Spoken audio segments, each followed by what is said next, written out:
Good morning, everybody. My name is Treur, and I'm District Director for Congressman Peter Meijer, so good to be here again. Last week, the House voted, with Congressman Meijer's support, to pass the Pump for Working Mothers Act, which is amending the Fair Labor Standard Act to expand access to breastfeeding accommodations in the workplace.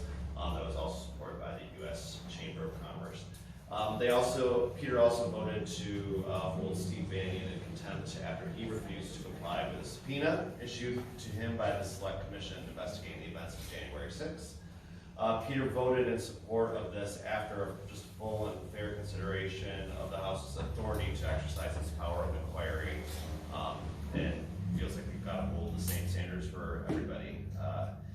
Earlier this month, Peter's DC team came out here to the district, and so we were able to meet with the DC staff. Some of the DC staff was able to meet the local staff for the first time, and we visited all 5 counties in the district, including here in Ionia. Went up to the Harvest Orchards and had a good visit up there.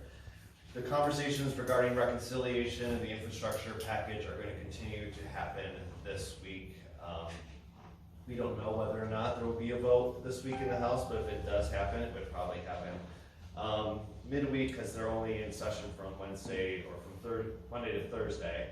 But right now there seems to be a lot of difference on the Senate side, just trying to come up with, I'll let Peter talk a little bit about what's happening with that. But depending on whether or not the greater Build Back Better plan gets tied in with infrastructure, the infrastructure package may come separately to the House this week. We don't know, but depending on how those 2 packages come, Peter has generally been in support of the infrastructure bill, but if it's been tied to the larger measure, he had concerns about the amount of spending that was going to be going into that. So we'll have to see how that plays out this week. And then last week, Peter also introduced bipartisan legislation that's going to require transparency for how all U.S. ambassador appointments are made, so that there's a better understanding for how we learn who becomes a U.S. ambassador. So that's my brief update. Wow. Good morning. It's good to see everybody. And my name is Peter Dickow. I represent Senator Gary Peters in West Michigan. We have a 14-county area, and it's great to be here in person. A nice toasty room on a chilly fall morning. So as Rick mentioned, the infrastructure bill is moving forward. I actually had a chance to speak with Senator directly on the phone Friday, and he expressed some strong optimism that the plan that passed the Senate in August will see some progress in the near future. But quite honestly, my job is to help him understand what folks in this area are saying. I rarely, if ever, have any inside dope, if you will, about where things are going legislatively. So I cannot offer any direct new insights about what's going to happen. But suffice it to say, we're hopeful that some infrastructure spending does occur in so many different ways. There are a few concrete items that I can relate to you about recent week since we last met. Back in 2017, to back up a bit, the then Commandant of the Coast Guard told the Senator in a hearing that the Coast Guard was not prepared to handle an oil spill in the Great Lakes, and that existing technologies for responding to oil spills really are only addressed in saltwater environments. Somewhat shocking, but true. As a result, Senator worked with some others in both parties to create what is called a Great Lakes Center of Excellence. And what that does, in essence, is, and it's to be headquartered up in the UP, basically it's an academic and technological research focus on making sure, working with the Coast Guard, Army Corps, that the technologies and techniques do exist to respond appropriately if there were to be an oil spill in the Great Lakes, which I think we can all agree would be catastrophic. And so we were pleased that Michigan was chosen to be this new Coast Guard Center for Excellence. In the area of cybersecurity, which is a huge priority of the senator since he does chair the Homeland Security Committee, schools are responsible for securing a lot of sensitive records of their students related to, and employees, related to grades, family records, medical histories, employment information. And what's one more burden we place upon our public schools, which we ask a lot of.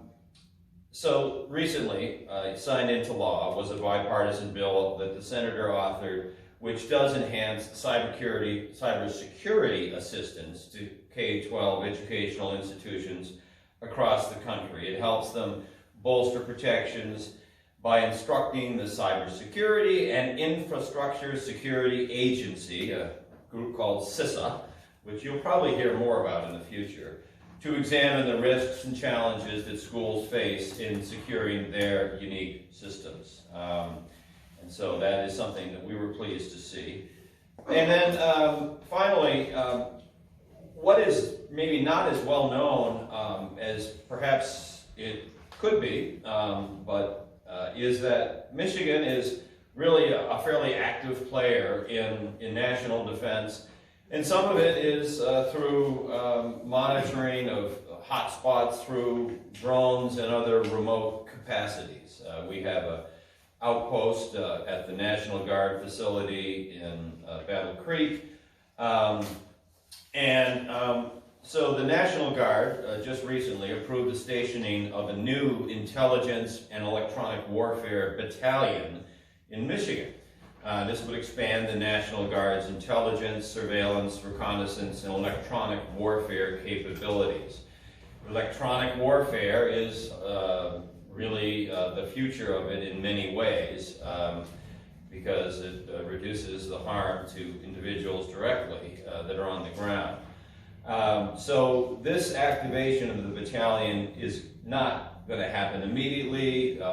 What happened was they approved funding for it to happen in the year 2026. Senator Peters, who is on the Armed Services Committee, was pleased to see that. The precise location has not been determined.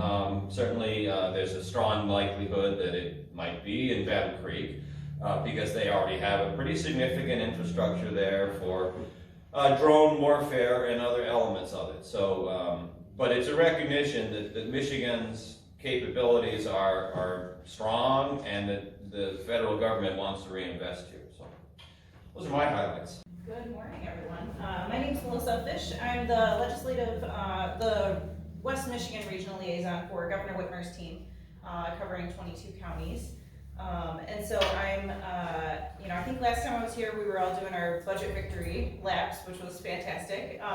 And so, we're excited to continue the conversation around supplemental budgets and talking about how we're going to spend the rest of the money that we have at the state, both through the budget surplus and the federal dollars that we still have remaining, of which we have quite a lot still. And so, there are lots of different ways that we want to spend that money. We know that affordable housing is one of those areas that we really need to invest in a lot more. So the governor's put out a proposal for $100 million to be invested in affordable housing, which would then allow us to tap into somewhere around $400 million in other private funds, draw down some other federal money, things like that. And so that would be to build some new units, but also to do some rehab of older units, and then also providing funds so that folks who are homeowners would be able to do some improvements to their homes so that they can remain in those homes as well. Another big area that we just announced, I think it was last week, there are lots of discussions around money, I think it was last week, around some of the ways that we want to spend around public safety. And so providing about $35 million towards, police departments so that they can do better recruiting, better, have more funds to retain the folks that they have, provide better training. We also had announced about $6 million around dealing with the backlog in court cases that the courts are currently faced with, and trying to find some good resources for that, and then trying to figure out some other programs so that we can reduce the backlog as well. We've also been talking about our My New Economy plan, which is about increasing the number of middle class families that we have. You know, parts of that are making sure we have better paying jobs, ensuring that we, you know, one of the big things that we had a really good victory on in the state budget was around childcare, and so making sure that we have adequate funding for childcare. And then making sure that we're improving access to broadband. I think the Lieutenant Governor would be very upset if I didn't talk about broadband every chance that I get. It's his favorite topic.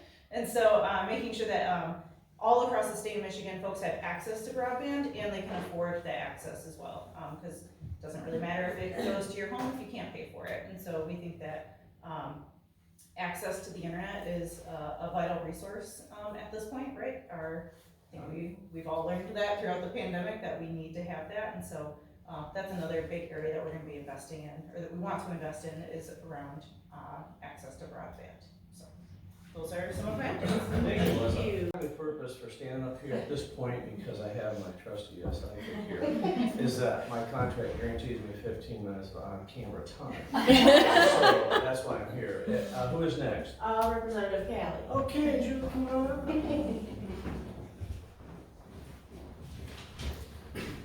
Now, I can stay seated and talk if you want to stand here. And No. All right, we'll try.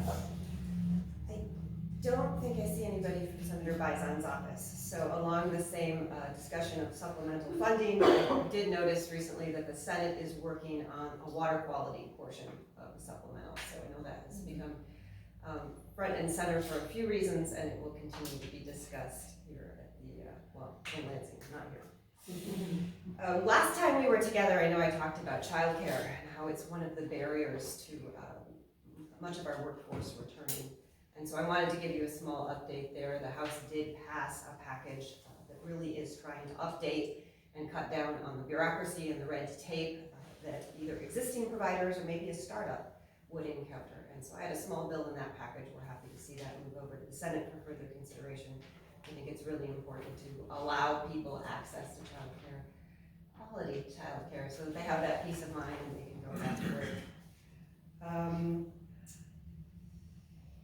Where to go next? Along that lines, let's talk about how the workforce perhaps has changed, and business owners will be encountering this problem for some time. We knew that the federal unemployment assistance would run out at the beginning of September.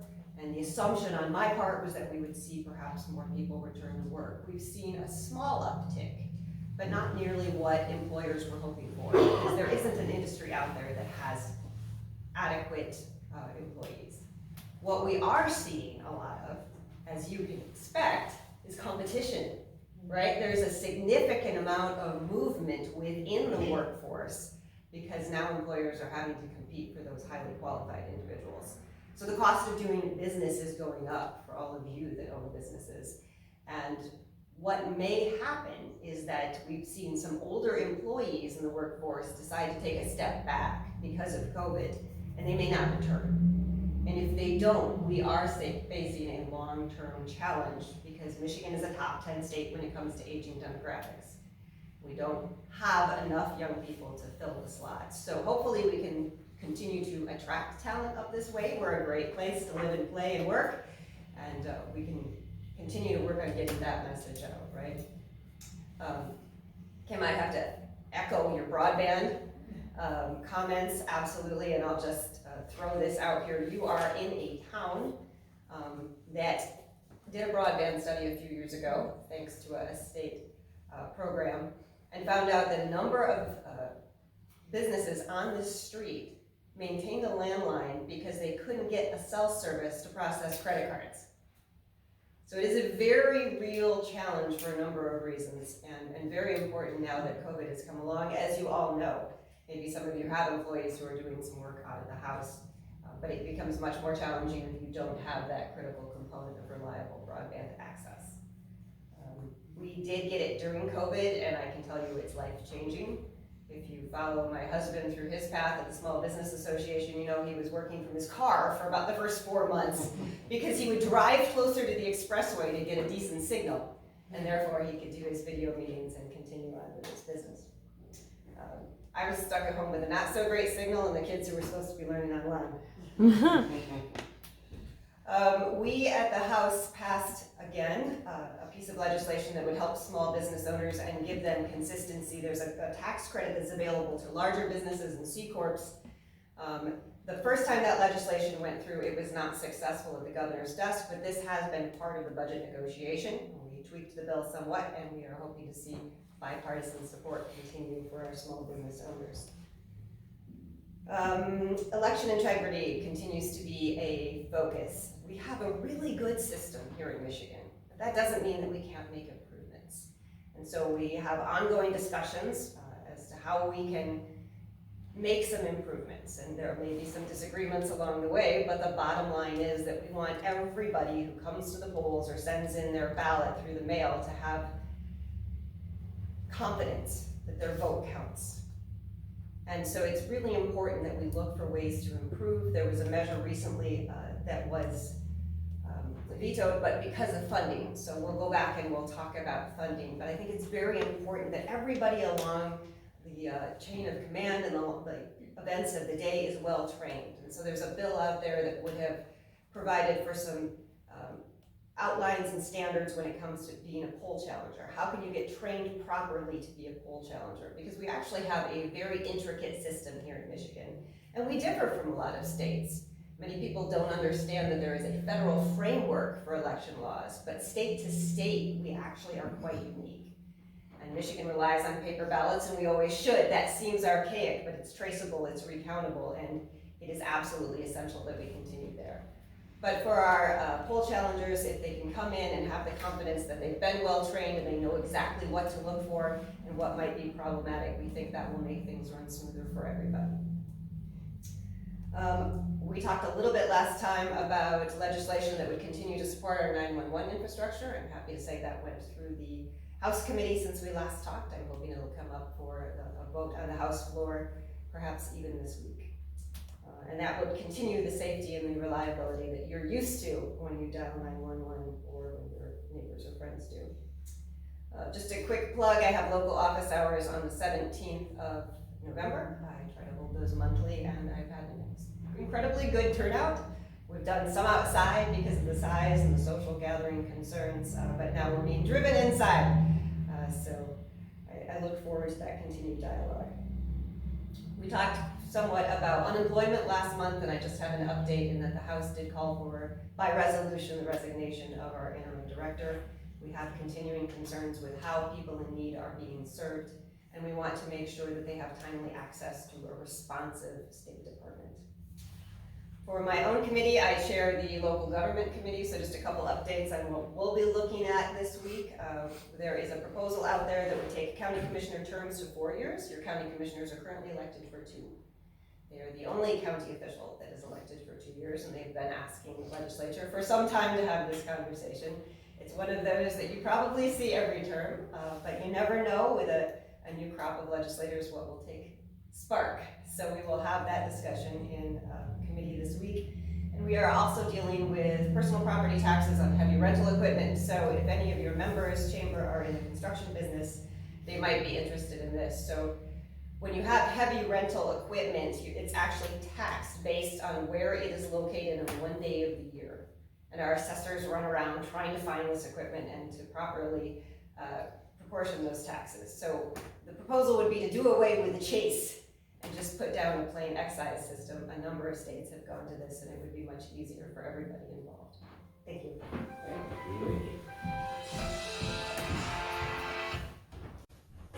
Hi, my name is Matthea Brandenburg. I work in Representative Albert's office. He had another event this morning, so he asked if I could come and share an update with you.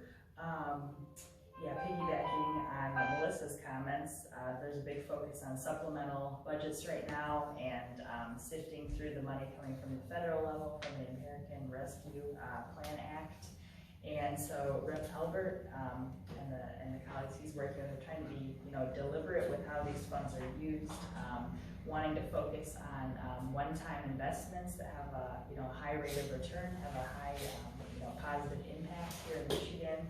And we actually have until December 2024 for the funds to be appropriated. So there is kind of a long time frame, but heavy focus on how to best use those funds.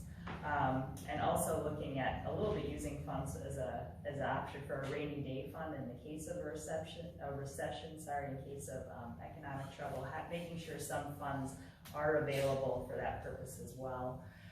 There's likely going to be multiple supplementals on specific themes. So for example, maybe a supplemental on business and economic development, including a focus on workforce assistance, one on perhaps mental health, an area also, law enforcement is a big priority as well, improvements in that area.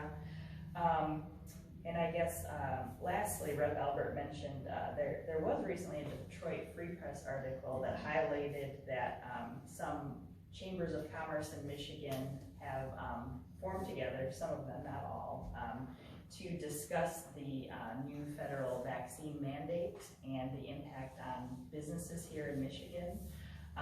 Just kind of a forum to express concerns, ask questions as that mandate becomes implemented.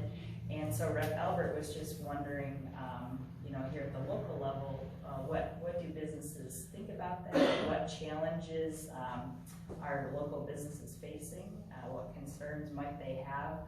So if you have any feedback from local businesses, know businesses, or work with businesses that have questions or concerns, he just was kind of interested in seeing what the sense is on that as the mandate is released. So if you have any thoughts, maybe at the end of the meeting, or if you'd like to email our office, if you have those thoughts, concerns, we're very open to that, and Rep. Albert would like to hear that. So, thank you. Thank you. We are.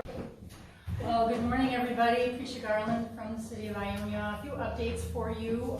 So some good news regarding our theater.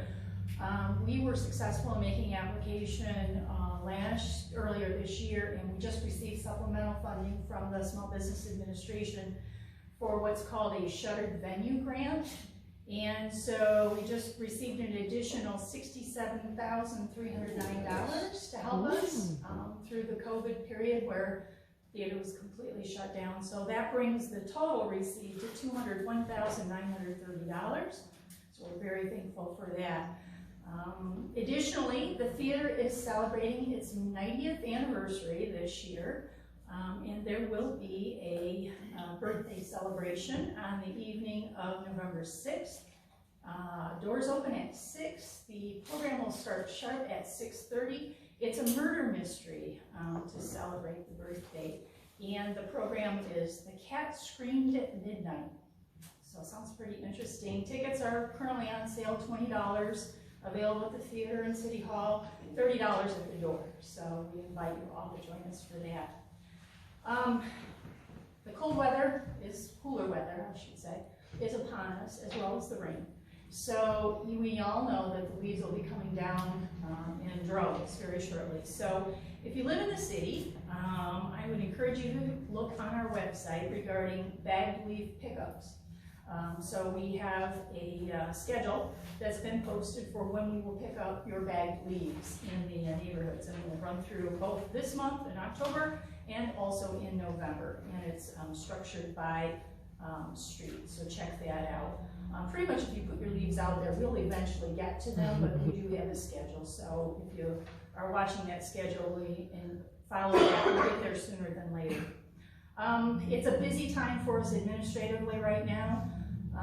End of the year marks the new year when we have several insurances that renew, so council will be taking action this November 2nd is the next meeting on our liability and property insurance, our health insurance. We also have probably a recommended change regarding one of our deferred compensation plan programs. So that'll be a benefit to our employees. The audit will be presented at the November 2nd meeting, so the city's net position has improved, which is a good thing. Fund balance in the general fund has gone up a little bit. That's a good thing. We did have some challenges in our water fund, but we'll be able to meet those with doing a little internal loan from our sewer fund to cover that. But revenue sharing is always a big deal for us, and so part of our requirements to obtain revenue sharing from the state, which will go up 2% this next year, is we complete a report, city, villages, and townships revenue sharing report. And so you'll see that on the city's website. It includes information where we hopefully boil down our audit, which is our annual financial report, and make that a little more clear for you all in terms of what the city's financial position is. And governmental accounting is different than other accounting, so it's really based by fund and activity. There's governmental and non-governmental activities that you can take a look at. So other than that, our planning commission has been busy as well, working on a comprehensive amendment to our sign ordinance, and we'll be conducting a public hearing on that revamped ordinance November 10th. So if that is of interest to you, feel free to attend that meeting. That's all I have, unless there are any questions. Thanks. Terri, Legg, I'm the executive director for United Way. We are working very diligently trying to spend some dollars that came in through the SARA program, which is COVID Emergency Rental Assistance Program. In Montcalm and Ionia counties, we spent about $1.5 million so far. MISTA has released the guidelines for verification, so I ask all of you with influence to please consider the negative ramifications that has on every local municipality in the state, because there's no verification of ownership, of who is requesting landlord assistance funding. There are significant fraud cases that the entire state is starting to see, and they're coming in droves. So in an effort to help make it super easy for people to get dollars, is actually opening all of the locals that are working on this up to great deals of fraud. So, and we're talking, you know, upwards to $15,000 per case. That's fraud. So please be aware of that. We have several cases that are in our neighboring county, in Berry County, that are with law enforcement. We've had cases here locally, Precia, Isabella, Kent County. That's just the ones that I'm aware of that all have cases pending right now. So that is a really good program, and we have a lot of money available. We were awarded $4.2 million, so we've got quite a bit of dollars left to help those that are in need. We are seeing a lot of utility assistance calls coming in. Effective, this is just as an FYI, as people are starting to need help. November 1st is when there will be utility assistance or mortgage assistance available, and those calls will be handled through 211. So direct anybody who needs mortgage assistance to 211. In the meantime, as we look at what can best help serve our communities, we are looking at and have been working with lots of different individuals in the legislative about appropriating some of the American Rescue dollars to help support many different initiatives. But one of those is the infrastructure for 211. 211 is the main line to call for COVID assistance. So whether it's the COVID hotline or it's people needing help while they're at home with COVID or needing assistance, the infrastructure is not able to withstand the call volume that's coming through. And so one day last year when the governor said call 211, we went from 2,000 calls to 80,000 calls in a day. And that significantly increases the need for more infrastructure. But as a great, we've really been able to showcase how valuable 211 is. We just need some additional dollars. So you'll probably hear me talking about a need for additional dollars. I've been talking to everybody about it. So in addition to that, we are running a coat drive. This time last year, we weren't able to run a winter coat drive, and that may sound so little, but in our area, it is a huge need for winter wear, hats, boots, mittens, coats. Last year, we purchased, instead of received by donations, we purchased $40,000 worth of coats.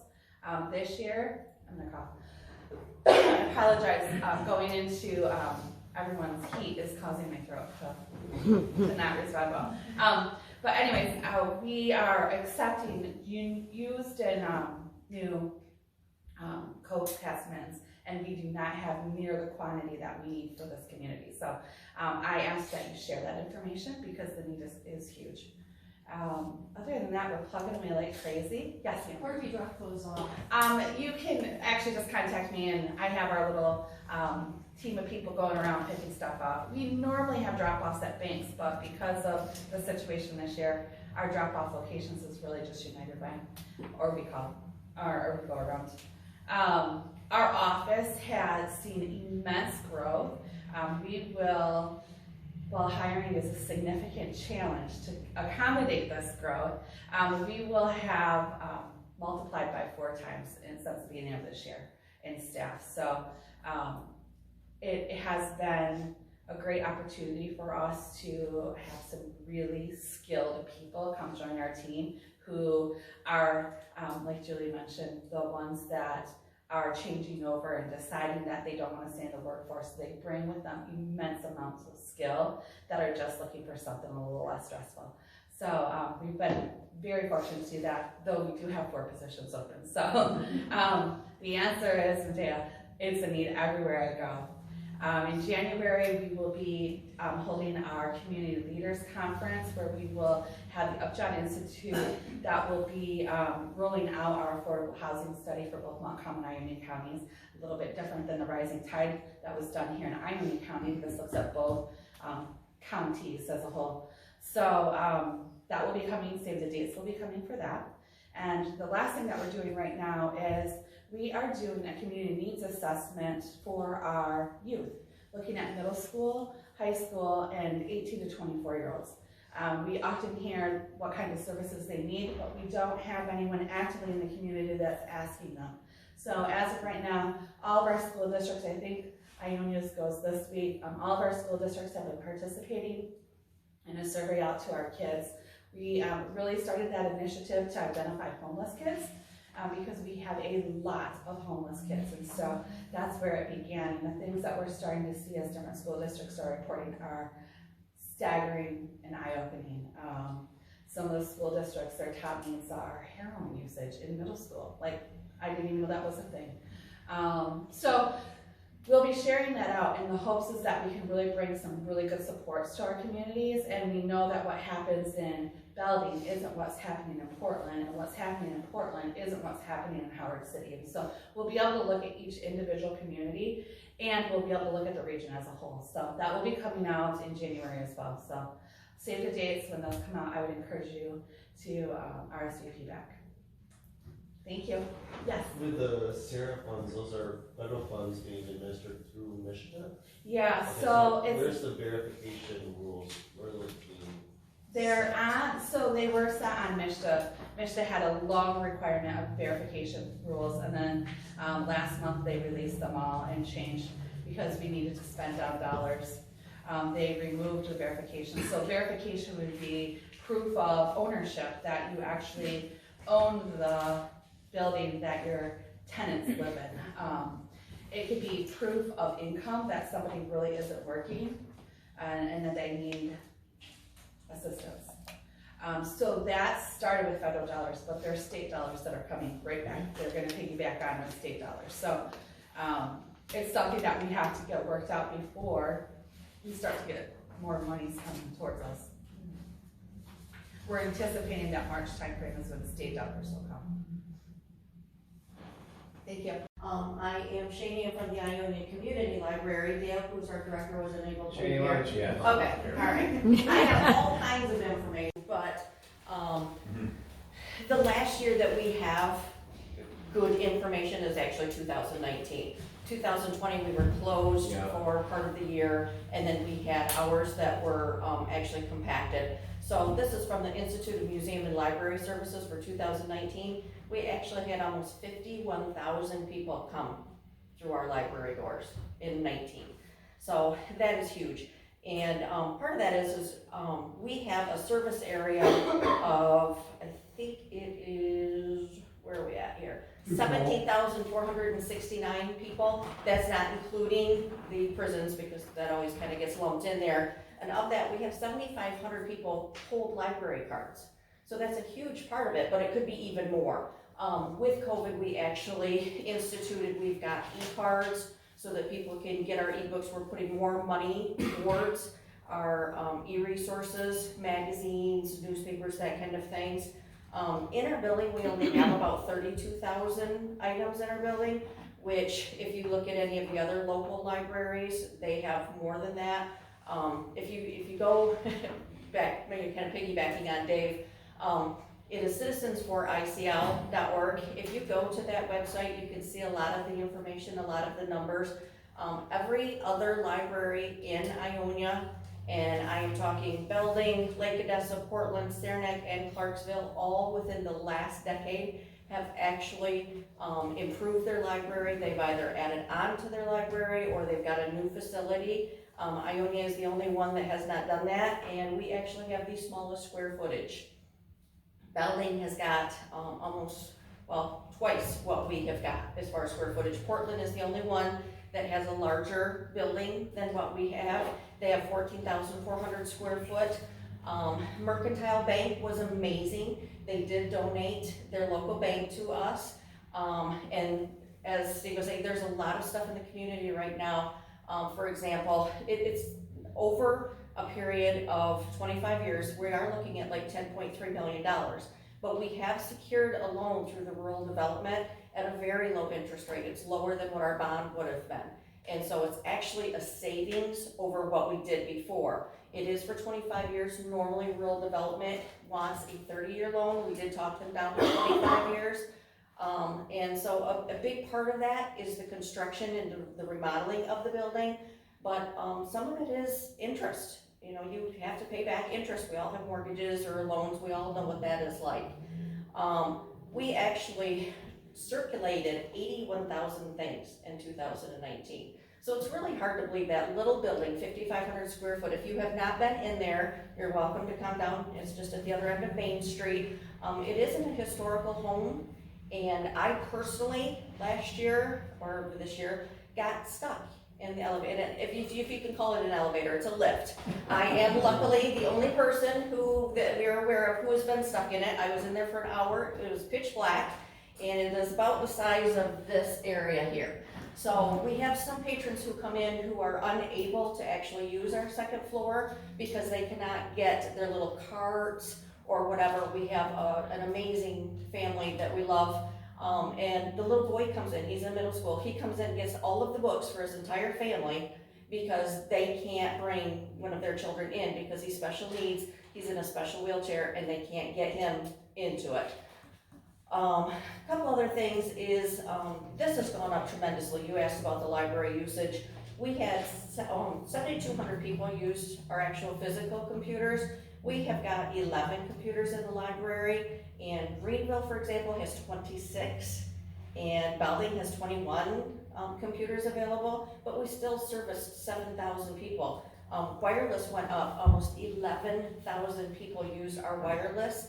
That means if we have, during COVID, we've actually used some of the dollars that have been available to us.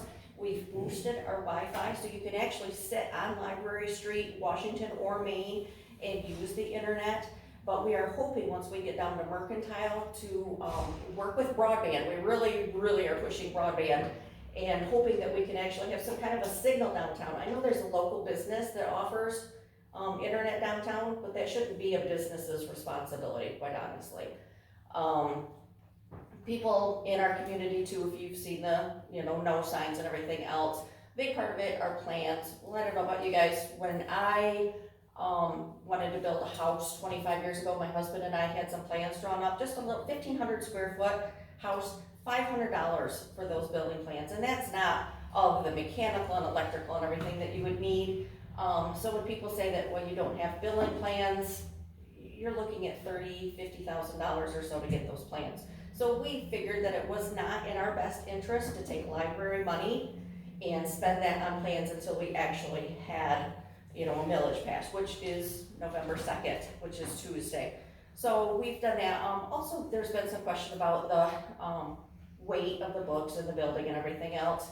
And I can tell you right now, I've got the documents, but building codes being what they are, that building has not been updated since 1991.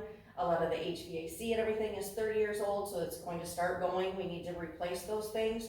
But everybody thinks, oh, it's a bank, and it's got all of the, had all the bank records and everything, so it can withstand that weight. But code, libraries have to have 150 square foot pounds per foot, and that building back 30 years ago was probably 80. So we're looking at, we have to almost double the strength of those floors in order to hold these books. So that is a big part of where this millage goes. And if anybody is aware, that's actually 3 buildings there. So we're combining those 3 buildings. I've done a walkthrough in there, and it's really kind of scary in the basement right now. Flooding is we're in a valley here, so flooding is a real problem, so we need to work on that. To go to a personal thing, as far as broadband and what Julie was saying, I actually lived in Lyons, and when the library first closed, we were able, some of us, to take computers home, and we had to have somebody make sure they were secure and everything. We could take computers home, and that's when we started doing our e-cards. Well, I had to physically drive into town and have the computer at my mom's house, because I live out on Kimball Road, which is between Lyons and Portland, and I did not have any service out there. I have a cell phone, and I pay dearly for that cell phone to have the data that I have, and it's not unlimited. So I had to go into town at my mom's house. So now that I've taken over the meeting, if you have any questions, like I said, I have all of this documentation, I've got some flyers, but for sure, stop into our library or even check the Citizens for ICL website, because there's a lot of information there. But we could definitely use your support at the state level. Also, I know at local level, we have got a lot of support. So thank you very much. Thank you.